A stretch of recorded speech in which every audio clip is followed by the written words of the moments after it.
நம்முடைய நலனுக்காக என்றைக்கு சமரசமாகிறோமோ அப்போதுதான் தீமையின் திசையில் காலடி எடுத்து வைக்க துவங்குகிறோம்.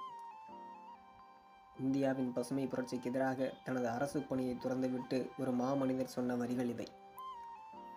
ஆம், மண்ணிற்காகவும் இயற்கை வேளாண் விவசாயத்தை காக்கவும் இறுதி வரை உறுதியாய் நின்று விதையாய் விழுந்த இயற்கை வேளாண் விஞ்ஞானி பெருந்தகப்பன் கோ. நம்மாழ்வார் அவர்களுக்கு கரூர் மாவட்ட நாம் தமிழர் கட்சியின் சார்பில் புகழ் வணக்கத்தை செலுத்துகிறோம்.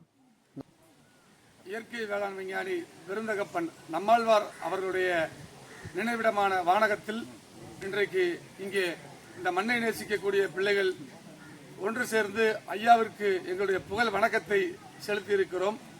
இந்த மண்ணை மலடாக்கி நஞ்சாக்கி பன்னாட்டு பெருநிறுவனங்கள் இந்தியாவை ஒரு சந்தையாக நினைத்து கொண்டிருந்த நாட்களிலே இந்த மண்ணை காத்து இயற்கை எண்ணெயை மீட்டெடுக்க பல்வேறு பெருமுயற்சிகளை எடுத்து வந்தவர் எங்கள் பெருந்தகப்பன் நம்மாழ்வார் அவர்கள்.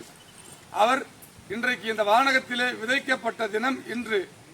அவர் இந்த மண்ணை மீட்க ஈத்தேன் மீத்தேன் திட்டத்தை எதிர்த்து தன்னுடைய பெரும் பயணத்தை துவக்கிய போது இந்த மண்ணை காக்கிற போராட்டத்திலே உடல்நிலை பாதிக்கப்பட்டு இயற்கையோடு இரண்டரை கலந்துவிட்டார்.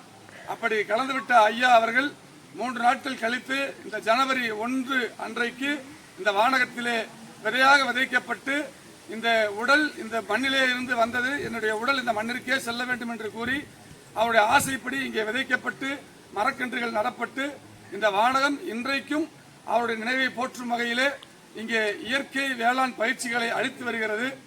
அப்படி இந்த இடத்தை தமிழ்நாடு முழுவதும் ஏன் உலகம் முழுவதும் உள்ள தமிழ் உறவுகள் இயற்கை ஆர்வலர்கள் தொடர்ந்து ஆண்டுதோறும் வந்து ஐயாவுடைய நினைவிடத்திற்கு தங்களுடைய புகழ் வணக்கத்தை செலுத்தி வருகிறார்கள். நிச்சயம் அவருடைய கனவுகளை வருங்கால சந்ததியினருக்கு எடுத்து கூறி நாங்கள் இந்த மண்ணையும் இயற்கை எண்ணெயையும் பாதுகாப்போம்.